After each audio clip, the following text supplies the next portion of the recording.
ABC Jonathan Karl, who joins us now with more on the president's first post-election press conference. And John, questions on all the big issues, but much of the focus on that looming fiscal cliff January 1st. That's right, George. And the president will have his first meeting since the election with congressional leaders here at the White House tomorrow. But he used that press conference to lay out some very bright lines on where he stands on taxes and the fiscal cliff.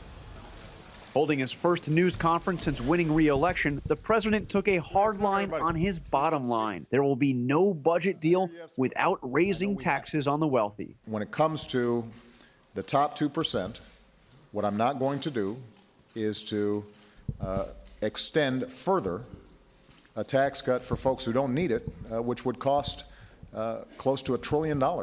In his previous efforts to strike a so-called grand bargain with Speaker of the House John Boehner, the president proposed $800 billion in new tax revenues.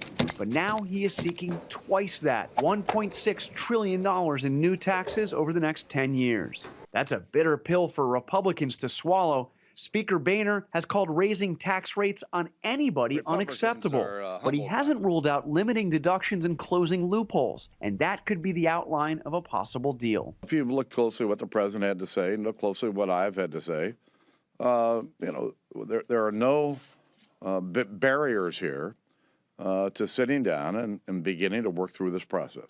But if they don't come to a resolution, beginning January 1st, the economy could be thrown back into recession, and households making $70,000 a year could see their taxes increase over $4,000.